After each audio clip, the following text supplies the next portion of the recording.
It was supposed to be a harmless detour, just a curious stop at an old forgotten house standing ominously at the edge of town. As my friends and I piled out of the car, laughter filled the air, but a shiver ran down my spine, as though the house itself had been waiting for us to cross its threshold.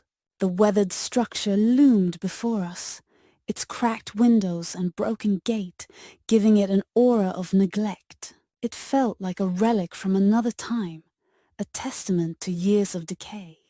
I hesitated, looking back at my friends, who were already pushing the creaking door open. They were fearless, excited by the thrill of adventure. I could almost hear the whispers of local legends warning against this very stop. Stories of those who had entered and never returned were etched in my mind. But curiosity won out. We stepped inside, and a musty odor enveloped us, thick as the dust that lay undisturbed on the floor.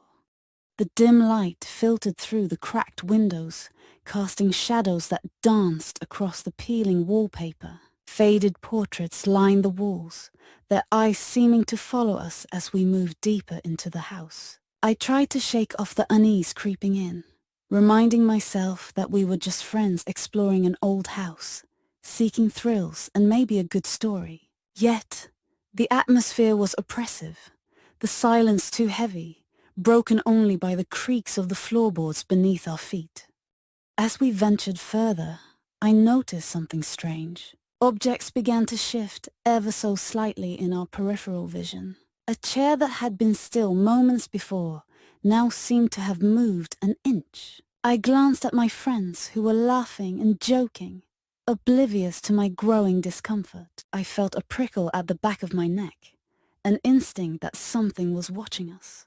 We decided to split up, a suggestion I now regret. I paired with Jake, whose bravado only made me feel more anxious. We wandered into a room that looked like it had been frozen in time. Dust-covered furniture sat in disarray, and a shattered mirror reflected fragments of our apprehensive faces. "This place is creepy," I murmured, forcing a chuckle.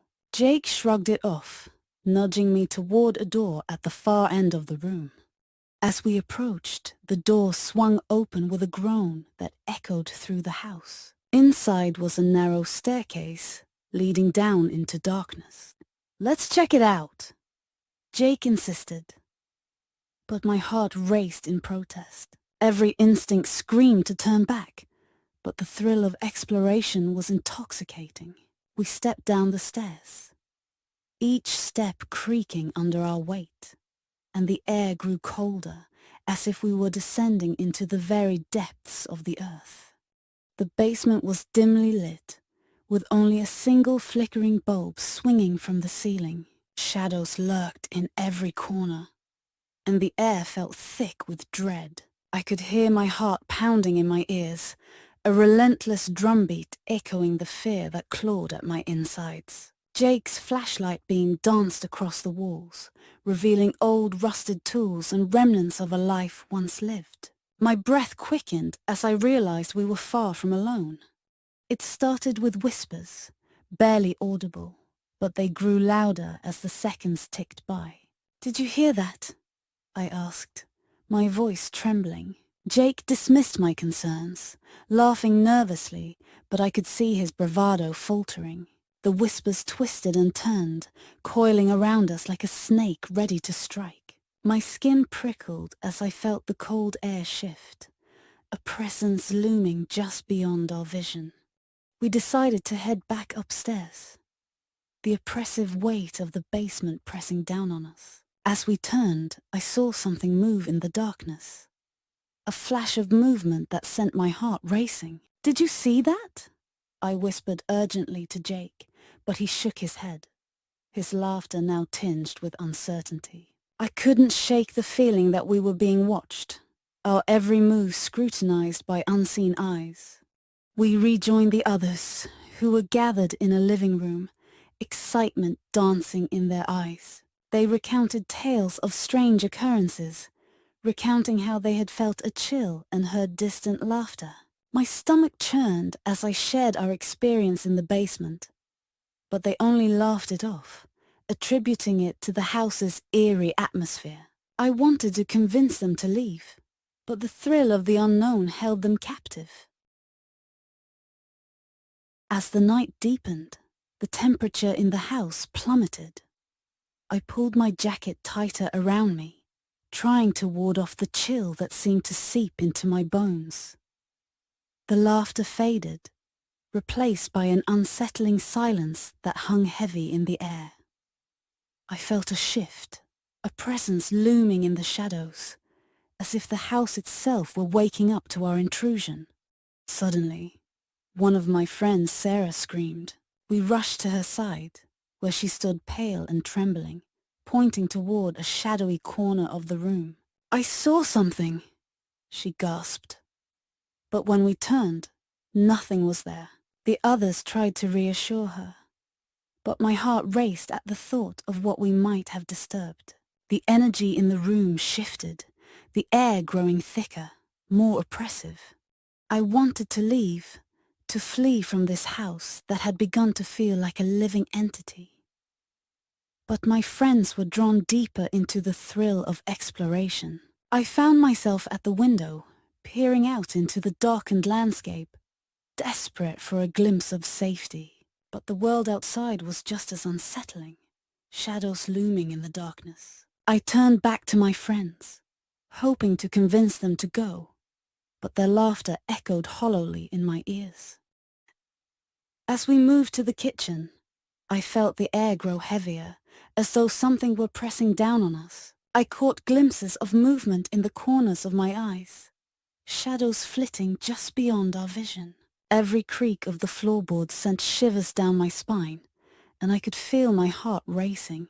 I was beginning to realize that we had awakened something within this house, something ancient and malevolent. In the kitchen, we gathered around a decrepit table. The only sound our hushed voices as we shared stories of local legends. Each tale seemed to weave a tighter web around us, pulling us deeper into the house's grip. I felt an overwhelming sense of dread settle in my stomach, as if the walls themselves were listening, waiting for the moment to strike. One by one, we began to feel it. An oppressive weight bearing down on us, like hands gripping our shoulders. I looked around, and my friends' faces were pale, their eyes wide with fear. A flicker of movement caught my attention, and I turned to see a shadow slipping through the doorway. Panic surged within me, and I called out to Jake, but my voice was swallowed by the darkness. "We need to go," I urged, desperation creeping into my tone. But they were frozen, caught in the throes of an unseen terror that seemed to hold them captive. The whispers had intensified, swirling around us like a storm, and I could feel the fear gnawing at my insides. I turned to the door, ready to bolt, but the shadows seemed to thicken, blocking my path. Suddenly, the lights flickered, and for a brief moment, the room was illuminated, revealing the fear etched on my friends' faces. A cold breath whispered through the room, and I could hear the faint sound of footsteps echoing from the hall. "What was that?" Sarah cried, her voice shaking. I felt a chill settle deep within me, an instinctual understanding that we were not welcome here. Panic set in as I tried to think of an escape plan. We needed to regroup, to leave this house that had turned from a curiosity into a nightmare. I could feel the walls closing in around us, and I fought the urge to scream. We needed to find a way out, but as we turned toward the door, it slammed shut with a force that echoed through the room. "No!" I shouted, rushing toward the door, but it wouldn't budge. The others were shouting now, their voices rising in fear. I felt a sharp tug on my arm, and I turned to see Jake's terrified face. "What do we do?" he asked, his voice barely a whisper. I felt the walls vibrating, the house seeming to pulse with life, feeding off our fear. Just then, the air shifted, and a figure emerged from the shadows, a silhouette standing just beyond the threshold. My breath caught in my throat as I realized we were not alone. The figure remained motionless, an embodiment of dread that seemed to absorb the light around it. I wanted to run, to escape this nightmare, but my legs felt heavy, rooted to the spot. The whispers grew louder, drowning out our panicked breaths. "Get out!" someone shouted, and the sound jolted me into action. I pushed against the door again, desperation fueling my efforts. With a sudden crack, the door flew open, and I stumbled into the hallway, my heart racing with terror. I could hear my friends behind me, their footsteps echoing as they followed. We raced through the darkened halls, the shadows closing in around us. The whispers transformed into guttural growls, echoing off the walls. I could feel the cold breath of something pursuing us, its presence looming just out of sight. I urged my friends to hurry, panic fueling our escape as we dashed toward the front door. But as we reached the entrance, the door slammed shut again, trapping us inside. I pounded on the wood, screaming for it to open, but it was as if the house had a will of its own. The walls seemed to shift, blocking our path, and I felt the walls closing in tighter. The whispers morphed into laughter, taunting us, reveling in our fear. "We have to find another way!" I shouted, my voice barely cutting through the chaos. We turned to the kitchen, hoping for a back exit, but the shadows grew thicker, the darkness swallowing every glimmer of hope. As we stumbled through the dimly lit room, I could feel the weight of despair pressing down on me, suffocating in its intensity. In the kitchen, we frantically searched for a window, any means of escape. I could feel time slipping away, the air thick with dread. My heart raced as I felt a tug at my sleeve, turning to see Sarah's terrified face. "It's behind us," she gasped. I felt my blood run cold as I turned, catching a glimpse of that shadowy figure once more, lurking just out of reach. "Run!" I yelled, and we bolted toward a small window at the far end of the room. We scrambled, each of us pushing to be the first to escape the terror that haunted us. The whispers morphed into screams, echoing in our minds as we fought to climb through the narrow opening. My heart pounded as I felt something brush against my leg, something cold and unforgiving. I finally squeezed through the window, tumbling onto the ground outside. My friends followed, but as I looked back, I saw the figure in the window, its eyes glinting with malice. I reached out, desperate to pull them through, but the shadows seemed to cling to them, dragging them back into the darkness. "No!" I screamed, but my voice was lost in the howling wind. I scrambled to my feet, terror flooding my veins. I ran, not daring to look back, fear propelling me forward into the night. I could hear their cries, but I knew that I was powerless to help them. The house loomed behind me, its silhouette dark against the moonlight, a monster that had consumed my friends. I stumbled down the overgrown path, my heart pounding in my chest. The darkness closed in around me, a suffocating blanket of despair. As I reached the road, I turned one last time to look back. The house stood silent, an ominous guardian of secrets I could never understand. I felt a chill race down my spine, the weight of the night pressing against me. I couldn't shake the feeling that I had left something behind, that the house had taken more than just my friends. The air felt heavy with regret, as if I had made a grave mistake by stepping into that forsaken place.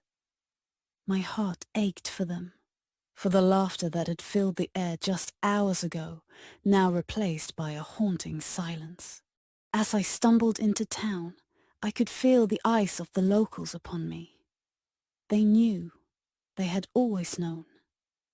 I could see it in their expressions. The sympathy mingled with something darker. They had heard the stories, seen the flickering lights in the distance, and they understood the price of curiosity. "And what happened?" one of them asked, but I couldn't find the words. How could I explain the terror that had unfolded within those walls? I felt my throat tighten, a lump of despair forming as I realized I would never be able to tell the full story. The house had taken more than I could bear to lose. Days turned into weeks, and the memories haunted me like a spectre I couldn't shake. I found myself staring at the darkened silhouette of the house every night from my window. The flickering lights an unsettling reminder of what had transpired. I felt compelled to return, to confront the unseen terror that had claimed my friends. But fear held me back, a vice around my heart. I tried to forget, to move on, but the whispers grew louder in my mind. "You left them," they taunted, echoing the guilt that clawed at my insides. I sought solace in friends, but every laughter echoed with a reminder of the night that had torn us apart. I could still hear their voices, their cries fading into the darkness, lost forever within the walls of the house.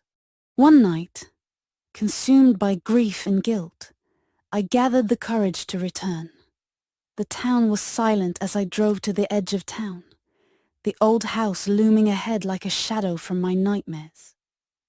My heart raced, the fear that had kept me away, now igniting a flicker of determination. I had to know the truth, to face the darkness that had claimed my friends. As I stepped inside, the musty air enveloped me, the memories flooding back. I felt a chill dance along my spine, but I pressed on.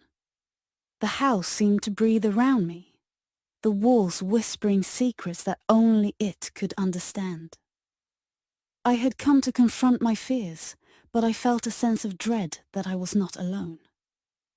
I wandered through the halls, my footsteps echoing eerily. Each creak of the floorboards sent a shiver down my spine, but I pushed forward, determined to uncover what lay within. I could feel the darkness pressing in, the air thickening as I approached the basement. My heart pounded as I descended the stairs once more, the familiar shadows wrapping around me like a shroud. In the basement, the whispers returned, swirling around me like a storm. "You shouldn't have come back," they hissed, the sound clawing at my sanity. I felt the weight of their fear and despair, the knowledge that I was intruding on something ancient and unknowable. But I had to see for myself, had to understand the terror that had claimed my friends. The last thing I remember is the sound of unseen footsteps echoing behind me, and the cold, suffocating grip that wrapped around my throat. We thought we could outsmart the house, escape its unseen horrors, but we were wrong. As the walls closed in and the darkness swallowed me whole, I realized the truth. No one ever leaves the abandoned house.